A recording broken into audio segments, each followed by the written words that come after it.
une nuit sans forte pluie. Et puis, inévitablement, la Vézère a aussi inondé le quartier historique de Montignac. On va le voir bientôt en image.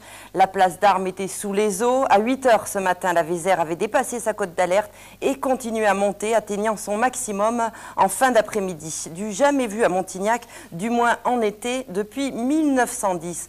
Sauf nouvelle pluie, la décrue devrait être maintenant amorcée.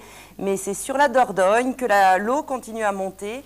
À Sénac, elle avait atteint près de 4 mètres cet après-midi. Prudence donc sur ce secteur et celui de Bergerac.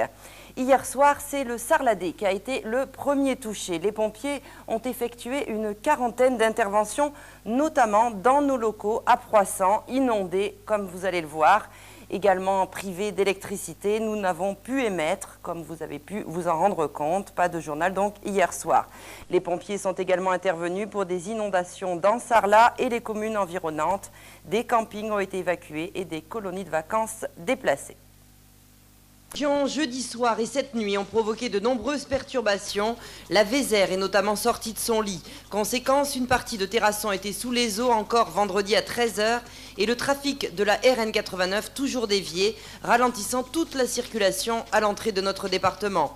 Mais c'est surtout ce qui est tombé sur la Corrèze voisine qui a alimenté les eaux de la Vézère. Une situation exceptionnelle à Terrasson. Et inévitablement, la Vézère a aussi inondé le quartier historique de Montignac. Vendredi après-midi, elle avait atteint son maximum, du jamais vu, du moins en été à Montignac depuis 1910. Jeudi soir, c'est le Sarladé qui a été le premier touché. Les pompiers ont effectué une quarantaine d'interventions, notamment dans nos locaux à Proissant, inondés. Également privés d'électricité, nous n'avons donc pu émettre jeudi soir. Et les pompiers sont également intervenus pour des inondations dans Sarlat et les communes environnantes. Des campings ont été évacués et des colonies de vacances déplacées.